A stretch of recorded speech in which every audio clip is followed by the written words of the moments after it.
इस एपिसोड की स्टार्टिंग में दिखाया जाता है कि सिहाओ डोजो में वापस आ गया था। तभी सिहाओ को वहाँ किसी के आने की आवाज सुनाई देती है, इसलिए वो एक जगह छुप जाता है। जिसके बाद वहाँ 3 स्टूडेंट आते हैं, जिसमें से एक लड़की, एक सींग वाला लड़का और एक उन दोनों का सीनियर है। अब वो लड़की कहती है कि ये जगह जरूर पहले बहुत ताकतवर रही होगी। इस पे वो सींग वाला लड़का बोलता है कि लगता है तुम बेवकूफ हो, क्या तुम्हें नहीं पता कि इस जगह की इमेज कितनी खराब है। इस पे वो सीनियर भी लड़की से कहता है कि ये सही कह रहा है, यहाँ का मास्टर लोमड़ी की तरह है जिसे बस लोगों को डराना आता है। इधर सिया उनकी बात सुन के समझ जाता है कि वो लोग डू की बात कर रहे हैं। वो लड़की सीनियर से पूछती है कि इस जगह और उस मास्टर की इमेज इतनी खराब क्यों है, क्या उसने कुछ बुरा किया था। ये सुन के सीनियर कहता है कि उस मास्टर ने कई सारे सेक्टर को ज्वाइन कर लिया था और वहाँ के ट्रेजर चुरा के अपने सेक्टर में ले आया था। तभी वो सिंह वाला लड़का कहता है कि देखो, इन खंडहर में कई पार्ट सेलेस्टर क्लैन के और कुछ और भी क्लैन के हैं। इधर ये सुन के सिया सोचता है कि पता नहीं जब मैं छोटा था तो ये डू किस प्रकार का इंसान रहा होगा। इधर वो सीनियर बोलता है कि मैंने तो ये भी सुना है कि यहाँ के मास्टर ने प्रीवियस डीन की पोती को भी किडनैप कर लिया था। ये सुन के सिया सोचता है कि ये बुढ़ा मुझे लड़कीबाज बोलता है, जबकि इसके खुद के काम ऐसे हैं। इस तरफ वो सीनियर कहता है कि बुरे लोगों का बुरा नसीब होता है, क्योंकि एंड में जब इस एकेडमी की शुरुआत होने की बारी आई तब इस पे किसी पावरफुल एनिमे ने अटैक करवा दिया था, जिसकी वजह से पूरा सेक्टर तबाह हो गया था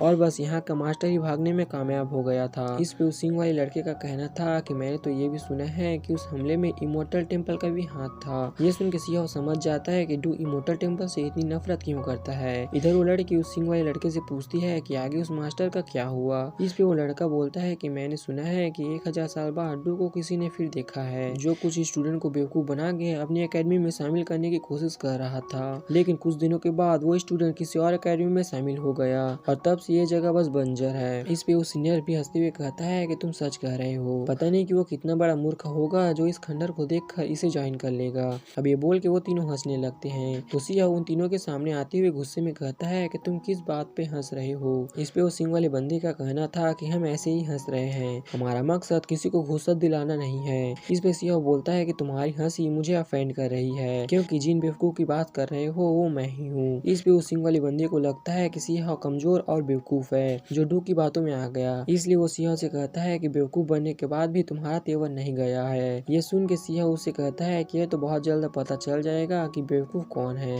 ये सुन के उस सिंह वाले बंदे को गुस्सा आ जाता है और वो उसे उस पर अटैक कर देता है, लेकिन सिया उस अटैक से आसानी से बच जाता है और उसकी स्पीड भी काफी तेज हो गई थी, जिसकी वजह से वो उस बंदे के पास आ जाता है, लेकिन फिर भी वो बंदा उस पर अटैक नहीं कर पाता। तो ये देखकर वो सीनियर गॉडली जैसी टेक्निक से सिया पर अटैक करता है, लेकिन सिया उसे भी बच जाता है, लेकिन वो समझ गया था कि वो सीनियर गॉडलियो के क्लैन में पैदा हुआ है। उसी वक्त वो सिंह वाला बंदा एक फॉर्मेशन बना के एक स्पिरिचुअल डियर को समन करता है और उसे सिया की तरफ भेज देता है, लेकिन सिया उसे बस अपने एक पंच से ही तबाह कर देता है और गुस्से में उस बंदे का सीन तोड़ते हुए उसे दूर पहाड़ में फेंक कर मारता है। जिसके बाद वो सीनियर से कहता है कि तुम गॉडलियो के क्लैन से हो, इसलिए मैं तुम्हें और इस लड़की को कुछ नहीं कहूंगा, तुम दोनों यहाँ से जा सकते हो और जाके सबको बता देना कि सुप्रीम डोजो का सक्सेसर आ चुका है, इसलिए कोई भी यहाँ मुसीबत खड़ी करेगा तो मैं उसे नहीं छोड़ूंगा। तो ये सुन के वो दोनों बंदे वहाँ से भाग जाते हैं। डू ये सब देखते हुए कहता है कि ये लड़का तो काफी वफादार है। अब सिया उस सिंह का सूप बना लेता है, जहाँ ऐसा करते हुए वो डू से कहता है कि तुम्हारा सेक्टर एकदम भिखारी है, ऊपर से लोग इसे पसंद भी नहीं करते, इसलिए अगर इसके अलावा तुमने कुछ भी छुपा रखा है तो मुझे बता दो। इस पे डू कहता है कि इन बातों पर ध्यान नहीं देना चाहिए, बल्कि इससे बड़ा सोचना चाहिए, क्योंकि 89 हेवनली स्किल सीखने के बाद तुम यूनिवर्स में आराम से कहीं भी घूम पाओगे, इसलिए तब तक तुम एक फादर की तरह मेरी रिस्पेक्ट करो। इसके बाद डू वो सारा सूप पी जाता है, इसलिए सिया उस पे गुस्सा करने लगता है। तो डू उससे कहता है कि मैंने वो फ्री में नहीं पिया, इसलिए ये लो तियानजिन एकेडमी में आराम से घूमने का टोकन, जिसके इस्तेमाल से तुम होलीपुल में भी जा पाओगे। ये सुन के सिया उस टोकन लेते हुए तियानजिन एकेडमी में आ जाता है और जो भी स्टूडेंट सिया को रोकता था सिया उसे टोकन दिखा देता था, जिसकी वजह से वो स्टूडेंट भी सिया को नहीं रोकते। अब सिया होलीपुल के पास आ जाता है और कहता है कि मैं यहाँ आराम से पहुँच गया, मतलब कि उस बुढ़े ने अब की बार मुझसे धोखा नहीं किया। इधर हम सेकंड बॉडी को देखते हैं जो दूसरी तरफ उस होली पूल में नहा रही थी।